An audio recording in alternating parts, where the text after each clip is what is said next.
আরে বাবু, বলুন কোন মাছটা দেব। আমার কাছে সব মাছই একেবারে টাটকা। এরকম ভালো মাছ আপনি সারা বাজার খুঁজলেও পাবেন না। এই এই এই যে এই বড় কাতলাটা দি। হ্যাঁ হ্যাঁ। হুম, মাছটা তো ভালোই বড়। তা কত দাম মাছটার? দাম তো একটু বেশি, আহ, তবে আপনার কাছ থেকে কমই নেব। ওই মাত্র 3,000 টাকা। ওরে বাবা, এ একটু কি বলছো গো? এ তো অনেক দাম। তা আর কি কম হবে না? কি যে বলেন বাবু, এর কমে হয়? মাছটার সাইজটা দেখেছেন তো? এই মাছ এর কমে হবে না। আর তাছাড়াও জিনিসপত্রের দাম তো এখন বাড়ছেই, তাহলে মাছের দাম আর কি করে কম থাকে বলুন? আপনি নিশ্চিন্তে নিয়ে যান, আমি বলছি আপনার লাভই হবে। আচ্ছা ঠিক আছে, তাহলে মাছটা কেটে দাও। হ্যাঁ হ্যাঁ, এই তো বাবু, একটু দাঁড়ান, আমি এখনই মাছটা কেটে দিচ্ছি। রবি মাছওয়ালার থেকে মাছ নিয়ে আর তাকে মাছের টাকা দিয়ে ওখান থেকে বাড়ির দিকে রওনা দেয়।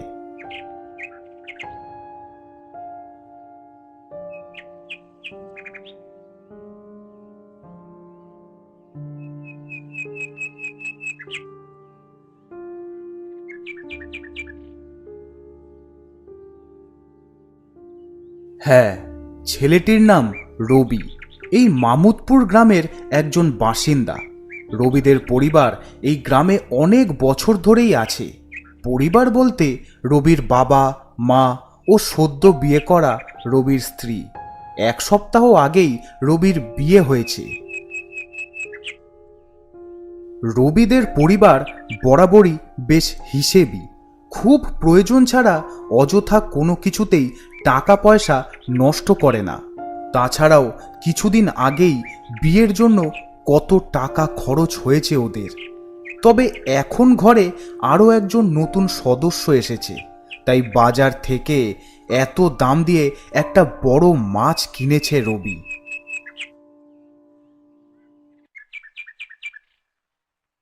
এটাই হলো রবিদের বাড়ি। বাড়ির বাইরে বিয়ের প্যান্ডেলটাও এখনো পুরোপুরি খোলা হয়নি।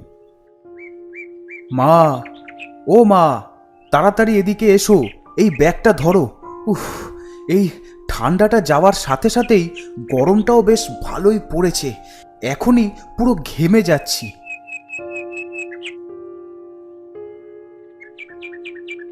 দে দে, আমার হাতে দে। আর তুই ভেতরে এসে মুখ হাত পা ধুয়ে বস, আমি জল দিচ্ছি। মা, বাবা কোথায় গো? তোর বাবা তো এইমাত্র স্নান করতে গেল। আয় আয়, তুই ভেতরে আয়। আর বাইরে গরমের মধ্যে দাঁড়িয়ে থাকিস না।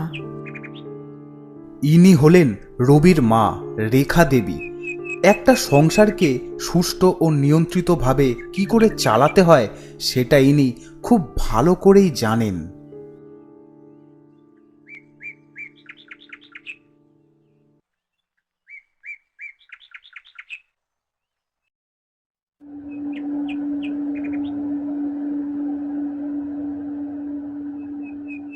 উফ, শান্তি। আহ,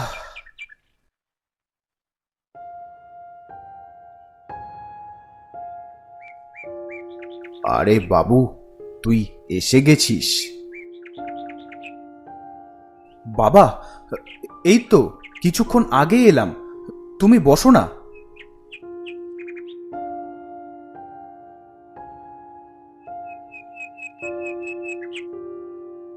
সত্যি আজ যেন গরমটা একটু বেশি লাগছে। যা বাবু, একটু বসে তুইও স্নানটা সেরে নে, তাহলে দেখবি একটু আরাম লাগবে। এটা হলো রবির বাবা, আশুতোষ বাবু। আশুতোষ বাবু এই মামুদপুর গ্রামের উচ্চ বিদ্যালয়ের প্রধান শিক্ষক ছিলেন, তবে এখন উনি অবসর নিয়েছেন।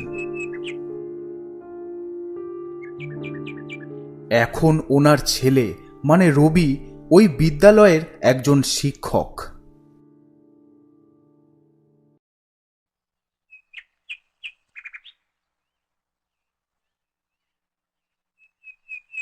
বৌমা, আমি রান্নার দিকটা দেখে নিচ্ছি, তোমাকে আর এই আগুনের সামনে আসতে হবে না। তুমি বরং আমার হাতে হাতে একটু সাহায্য করো, ঠিক আছে? তুমি বরং ওই সবজিগুলো একটু কেটে দাও।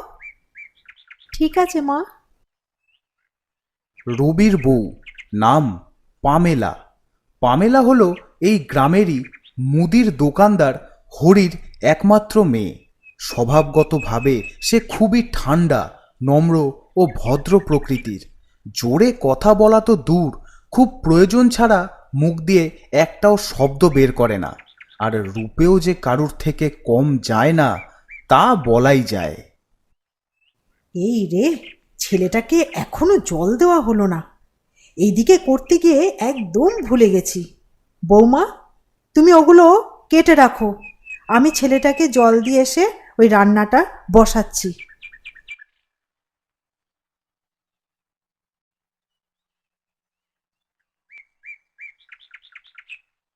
শাশুড়ি মায়ের কথা মতো পামেলা সবজিগুলো কাটতে থাকে।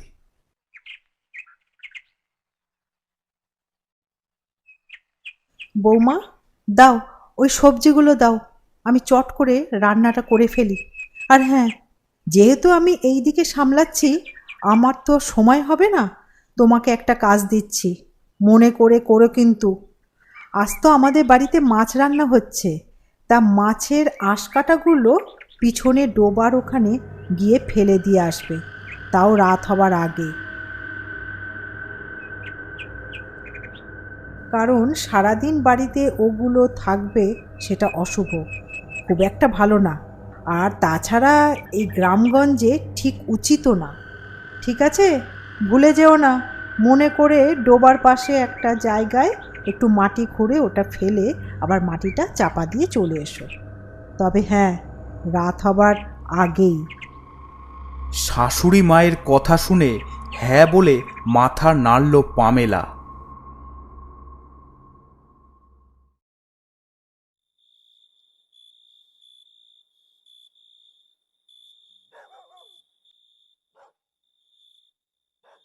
রবি খাটের ওপর বসে সকালের পেপারটা পড়ছে, আর পামেলা তার পাশেই বসে আছে। হঠাৎ পামেলার একটা কথা মনে পড়ে গেল, যেটা সে একদম ভুলেই গেছিল। আজ তো আমাদের বাড়িতে মাছ রান্না হচ্ছে, তা মাছের আঁশকাটাগুলো পিছনে ডোবার ওখানে গিয়ে ফেলে দিয়ে আসবে, তাও রাত হবার আগে। কথাটা মনে পড়তেই তাড়াতাড়ি ওখান থেকে উঠে রান্নাঘরের দিকে গেল পামেলা।